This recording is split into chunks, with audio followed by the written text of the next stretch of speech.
If you peruse the history and social studies side of the YouTube education sphere, which, let's be honest, is probably how I discovered my channel, you've probably seen videos about the overseas territories of France or the Netherlands or the US. However, whenever I see any of these videos, I start to wonder just how many other countries have these such territories. And that's pretty much how I came up with the idea for this video. Brought to you by NordVPN. So first, how are we defining overseas territories? Basically, we're going to be relying on the term dependent territory, but also making sure that they're separated from the home country by a good deal of water, which would immediately disqualify one of the countries on Wikipedia's article on the subject, China, with its special administrative regions of Hong Kong and Macau. Sorry guys, maybe in another video that CGB Grey already made. In fact, I actually already made a video about Hong Kong when I went there back in May. Now, what do I mean by territories though? Well, in this case, a territory is basically just a piece of land that is kind of part of a country enough so that it can't be considered independent, but not integrated enough to be like one of their core dependencies. For example, the aforementioned Hong Kong and Macau lie on a spectrum of being in China, somewhere between being like Shanghai, which is absolutely part of China, unless you ask the Guinness Book of World Records, and Mexico City, which is absolutely not part of China. So is Hong Kong in China? Kind of. I'd personally say yes and no. Could you get yourself into a fistfight if you ask this question to the wrong people? Yeah, absolutely. Okay, so now that we've gotten that all out of the way, let's go through this country by country. First, let's go down to Australia, the land of Vegemite, constant jokes about being upside down, and physics YouTubers. Now, Australia differentiates between internal territories, this being the Northern Australian Capital and Jervis Bay territories, and external territories, which are what we are interested in today. The inhabited external territories are Christmas Island, the Cocos or Keeling Islands, and Norfolk Island, while the uninhabited territories are Ashmore and Cartier Islands, the Coral Sea Islands, Heard Island and McDonald Islands, and the Australian Antarctic Territory, depending on who you ask. Although it's highly debatable whether or not external territories should count as core Australia, the external territories aren't really governed any differently from the internal territories. The main difference between Australia's states and territories, however, have to do with local governance, as the states all have their own constitutions and governmental structures, while much of the legislation in the territories is more up to the federal government. Next, we have Denmark, with its constituent countries of Greenland and the Faroe Islands. Now, I already talked about these guys in my video about constituent countries, but these two countries are not sovereign countries, but are instead part of what is known as the Danish realm.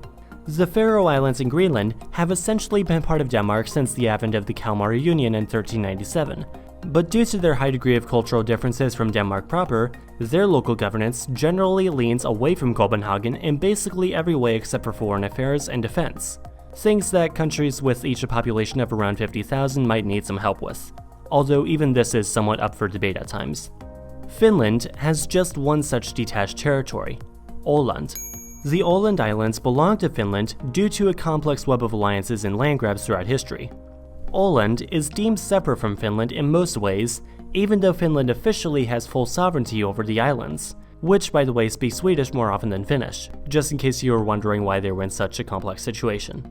Now we reach a country known for holding on to former colonial territories for arguably way too long, France.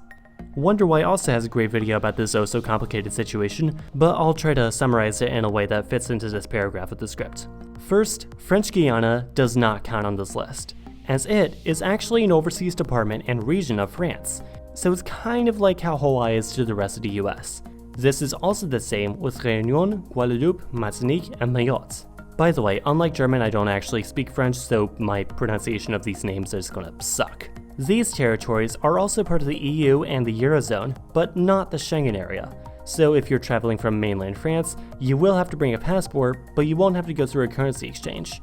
To cut it short, there are the overseas collectivities of Saint-Barthélemy, the collectivity of Saint-Martin, Saint-Pierre-Miquelon, Wallis and Futuna, and French Polynesia, all with a more autonomous status from Paris than the overseas regions. There's also New Caledonia, which is kind of teetering on the edge of becoming a country, so much so that they actually recently had a referendum on whether or not they would want to do that, but they decided they didn't want to do that, at least for now, so that's that. There are also a couple uninhabited territories, but this section is really pushing us for time, so please check out the Wonder Why video if you want to learn more about these islands. They're actually really interesting. Next, we have a somewhat easier country, the Netherlands. which is actually surprisingly simple for being a European power that didn't quite clean up after itself very well. Really, the one place outside of Europe that's still part of the Netherlands is the Dutch Caribbean, including the cities of Bonaire, Saba, and Sint Eustatius, which are just normal Dutch cities just flung out into the middle of the Caribbean for some reason, and they're also not part of any province. And also the constituent countries of Aruba, Curaçao, and Sint Maarten, not to be confused with the French collectivity. This is where it becomes important to distinguish between the Netherlands and the Kingdom of the Netherlands, of which the Netherlands itself is also a constituent country, much like the case with Denmark. New Zealand also has 2 territories and 2 associated countries. Of the territories, there is the Ross Dependency in Antarctica and the island of Tokelau. Tokelau administers a lot of its own laws, but being part of the realm of New Zealand, their residents are entitled to New Zealand citizenship and defense. The Cook Islands and Niue are, as associated nations, in a somewhat similar position. They are each in charge of their own laws and policies, however their citizens are also entitled to New Zealand citizenship and defense forces. However, New Zealand can only exercise this control at their request. Norway is going to be really easy. There's Bouvet Island, Peter I Island, and Queen Maud Land, all of which are controlled directly from the Polar Affairs Department in Oslo, since literally no one lives on these islands. Now, I suppose I could also bring up Svalbard, since I know people will probably want me to bring it up. Svalbard is not an overseas territory like all the other places I've been talking about, but is fully a part of Norway. However, it operates slightly differently from Norway proper, as it has an unlimited visa-free policy, meaning that basically anyone can live and work there as long as they want, just as long as they don't bring any tanks considering it's a demilitarized zone. If Norway was easy to talk about though, the next 2 definitely won't be.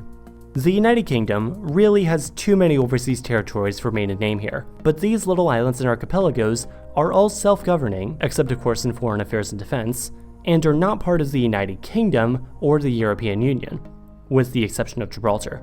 The UK also administers a separate passport, simply known as the British National Overseas Passport. However, these are really just used for Hong Kong residents who lived in Hong Kong before the handover in 1997, and entitle them to diplomatic protection from the UK, though they are merely UK nationals and not citizens. It's really more like a get out of China free card just in case anything goes wrong. Finally, the United States also has a complex web of territories in the Caribbean and the Pacific, which of course we all learn about in school by not.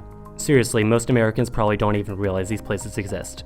These most notably include Puerto Rico, the US Virgin Islands, which actually drive on the left, fun fact, Guam, the Northern Mariana Islands, and American Samoa. These territories, as well as numerous others, are really 100% American in every way possible, and American laws, culture, currency, etc. are all used in these territories. Though American Samoans are American nationals, not citizens for some reason, and some of these territories do have their own immigration and visa policies that will require you to bring a passport if you're traveling directly from the States. So those are pretty much all the countries out there with overseas territories. If you want to learn more about these territories, feel free to check out the video links I put in the description for more detailed explanations on these territories, as well as the Wikipedia articles that made up my sources.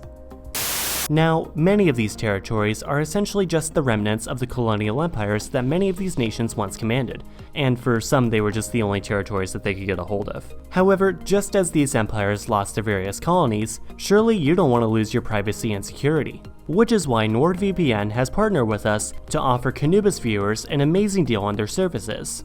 NordVPN, for those of you who haven't heard, is an online VPN that safeguards your internet connection from hackers and surveillance, mainly by disguising your IP address, which comes in especially handy if you want to access a website that's not available in your country. NordVPN is offering KhAnubis viewers a special holiday discount, 81% off a 3-year plan with 4 additional months and the NordPass Password Manager app, but only if you go to nordvpn.org/KhAnubis and use the code KHANUBIS at checkout. Thank you as always for watching, and thanks for a great end to the 2010s.